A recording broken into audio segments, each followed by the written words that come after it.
Let us examine some examples to understand how hormones help in coordinated growth. The thyroid gland secretes thyroxine hormone, which regulates carbohydrates, protein, and fat metabolism in the body. Iodine is essential for the synthesis of thyroxine. Lack of this hormone makes us suffer from goiter.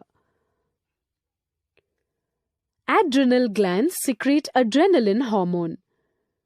Adrenaline is secreted directly into the blood and carried to different parts of the body. The target organs or the specific tissues on which it acts include the heart. As a result, the heart beats faster, resulting in the supply of more oxygen to our muscles. Growth hormone is one of the hormones secreted by the pituitary. As its name indicates, growth hormone regulates growth and development of the body. If there is a deficiency of this hormone in childhood, it leads to dwarfism. Testosterone in male and estrogen in females are sex hormones that are important for sexual and reproductive development. The changes associated with puberty are caused by these hormones. Pancreas gland produces insulin. It helps in regulating the blood sugar levels. If it is not secreted in proper amounts, the sugar level in the blood rises, causing many harmful effects. These are some of the glands which help in coordinated growth happening in humans.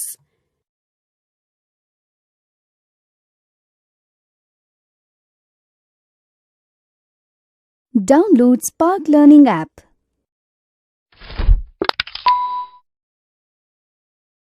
Chemical coordination in animals.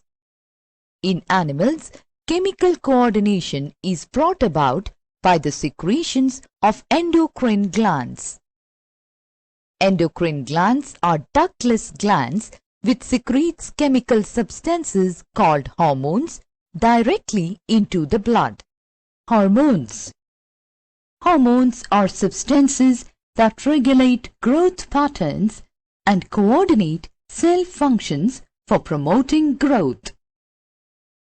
Girls grow faster than boys until 14 years of age. Later on, the boys grow faster. This can be attributed to the difference in their metabolic process. Hormones are produced by endocrine glands in the body. This is quite contradictory to digestive glands, which possess ducts. The hormones produced by the endocrine glands are thus directly released to the bloodstream. Hormones are chemical substances secreted in trace amounts by specialized tissues called endocrine glands. The endocrine glands do not have ducts to pass their hormones, hence they are also known as ductless glands. Characteristics of hormones. They are the secretions of endocrine glands. They are produced at a place and act on target organs which are mainly away from their source. They are poured directly into the bloodstream. They are required in very small quantities. They are specific in function. Chemically, they are mainly proteins. Some of them may be amino acids, steroids, etc.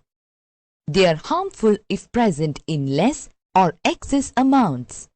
Hormones are immediately destroyed after their action is over. Feedback mechanism. Endocrine glands feed on one another so that secretion of one gland stimulates or depresses the activity of another.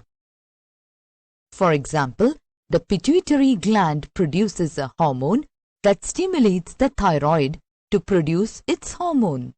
In turn, the thyroid secretion induces pituitary gland to produce less thyroid-stimulating hormone. This is known as negative feedback. This feedback helps bring about a steady, stable state in the body which is called homeostasis.